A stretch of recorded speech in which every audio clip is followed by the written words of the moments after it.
everything that we had.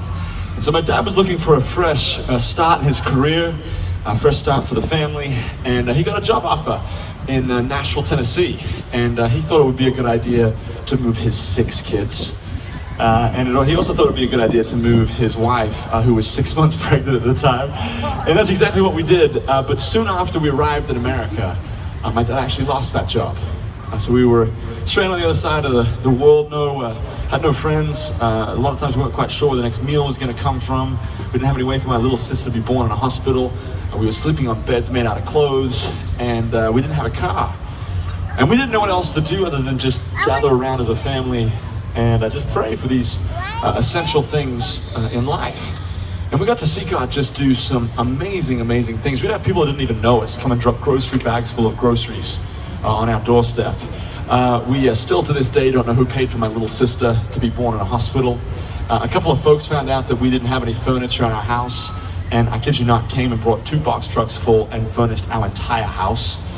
And probably the most remarkable story was this. When we came to America, it was fall, so Thanksgiving was coming up. And you guys make a pretty big deal out of Thanksgiving. You start planning the next year's Thanksgiving on Thanksgiving Day. I mean, that's pretty crazy. But anyway, we heard about this wonderful holiday. We don't have Thanksgiving in Australia. We're not very thankful people. And so we weren't quite sure what was going on, but somebody explained to us that you're celebrating thankfulness, and we thought, okay, that sounds like a pretty good idea.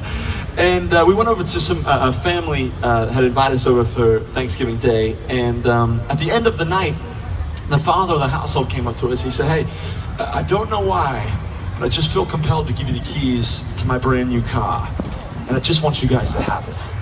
And so we got to see God just do really insane, wonderful, amazing things during that time.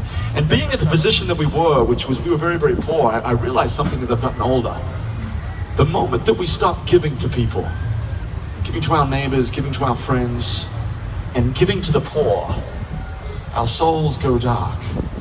And some of you might be wondering, well, what does this have to do with anything? Well, we're a bit of a part of an organization called Compassion International for a number of years. And Compassion International is a child sponsorship program that specializes in reversing the cycle of poverty in third world countries. It believes that by pouring into these countries that they will be able to raise up the next Mother Teresas, the next Billy Grahams, the next leaders of these countries. And I heard a very cool story about a little boy whose name was Richmond.